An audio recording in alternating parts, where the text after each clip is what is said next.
मित्रांनो, सध्या राज्य सरकारच्या माध्यमातून पावसाळी अधिवेशन सुरू झालेलं आहे 1 जुलै 2025 पासून।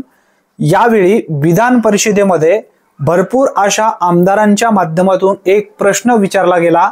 या प्रश्नाचं उत्तर देत असताना राज्याचे कृषी मंत्री माणिकराव कोकाटे यांच्या माध्यमातून स्पष्टपणे माहिती देण्यात आली आहे। राज्यात जी नवी पीक विमा योजना राबवली जाणार आहे ही कशी असणार आहे, किंवा ज्या शेतकऱ्यांना पूर्वी पीक विमा मिळालेला नाही अशा शेतकऱ्यांसाठी ज्या नव्या कंपन्या पीक विम्यासाठी येणार आहेत यांचं नेमकं काय केलं जाणार आहे याबद्दलची सुद्धा माहिती या ठिकाणी स्पष्टपणे देण्यात आली आहे। व्यवस्थित माहिती आपण या व्हिडिओच्या माध्यमातून समजून घेणार आहोत। मित्रांनो, जर तुम्ही शेतकरी असाल, पीक विमा भरण्याचा विचार करत असाल तर हा व्हिडिओ प्रत्येक शेतकऱ्यांपर्यंत नक्की शेअर करा।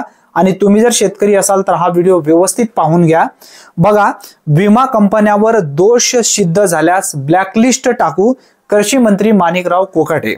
शेतकऱ्यांना हमखास भरपाई पीक कापणी प्रयोगावर आधारित नवी विमा योजना राबवली जाणार आहे असा सुद्धा उल्लेख करण्यात आलेला आहे।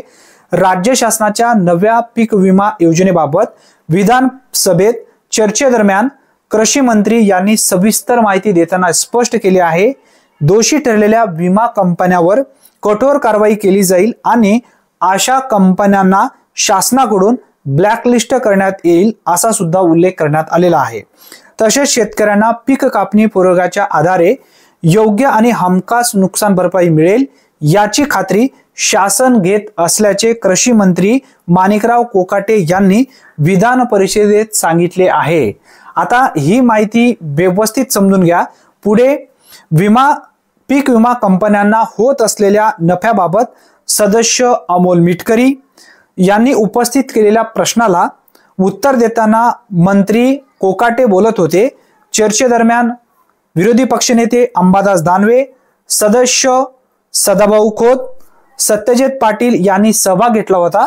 आता बघा, कोकाटे असे म्हणाले, ज्या कंपन्यांचा दोष सिद्ध होईल किंवा ज्या कंपन्यांचा दोष सिद्ध होईल त्यांच्यावर कारवाई होईलच, शिवाय त्यांना शासनाच्या यादीतून कायमस्वरूपी वगळण्यात येईल असा सुद्धा उल्लेख करण्यात आलेला आहे।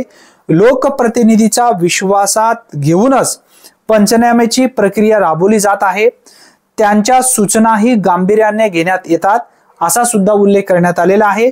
पीक कापणी प्रयोगावर भर यावर्षी दिला जाणार आहे असा सुद्धा नवीन योजनेत पीक कापणी प्रयोगाला केंद्रस्थानी ठेवण्यात आले आहे। शेतकऱ्यांच्या दृष्टीने ही योजना अधिक पारदर्शक आणि फायदेशीर असल्याचे कृषी मंत्र्यांनी सांगितले आहे। त्यांनी स्पष्ट केले की जर पीक कापणी झाल्यानंतर उत्पादन अपेक्षेपेक्षा कमी निघाले तर त्या दृष्टिकोनातून नुकसान भरपाई दिली जाईल। NDRF मार्फत मदत मिळणार असून कोणतेही शेतकरी या योजनेपासून वंचित राहणार नाही असा सुद्धा उल्लेख या ठिकाणी घेण्यात आलेला आहे। त्यानंतर बघा, पीक विमा योजना भांडवली गुंतवणूक वेगळी। आता सदस्य पाटील यांनी उपस्थित केलेल्या प्रश्नाला उत्तर देत असताना पीक विमा योजना आणि भांडवली गुंतवणूक या दोन वेगळ्या बाबी आहेत।